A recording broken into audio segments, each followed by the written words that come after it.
Kita lanjut nomor 3. Perhatikan pernyataan berikut. Makin besar massa benda, makin mudah benda bergerak. Nah, langsung aja ya kita lihat pertanyaannya. Pernyataan yang benar mengenai sifat kelembaman benda ditunjukkan oleh.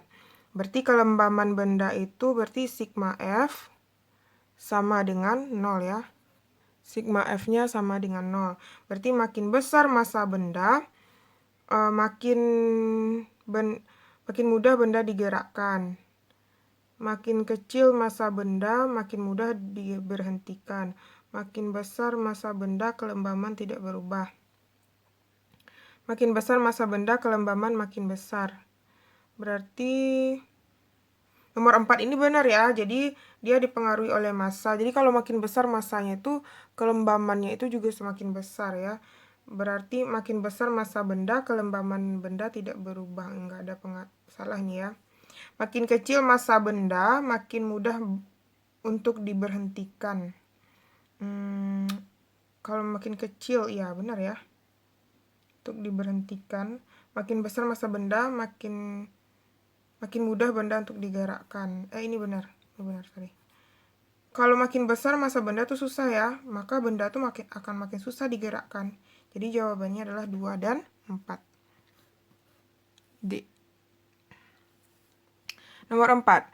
Diketahui besar massa benda PQRS T adalah, jadi massa P lebih besar dari massa Q, dan lebih besar dari massa R, lebih besar dari massa R, dan T, gitu ya.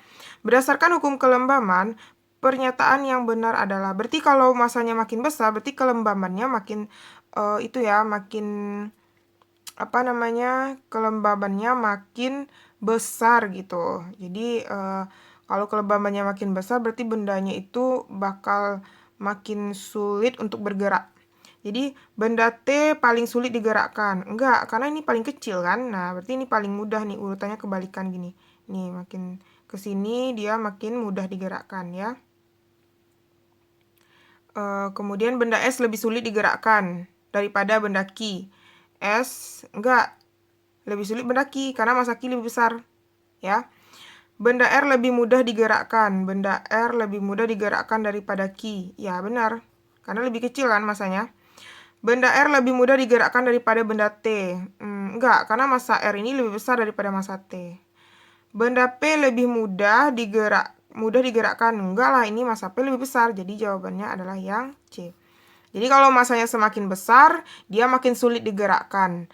Kalau misalnya dia makin sulit digerakkan, berarti kelembamannya juga makin besar gitu ya. Jadi kalau massanya makin kecil, dia makin mudah untuk bergerak. Dan kelembamannya juga semakin kecil. Oke?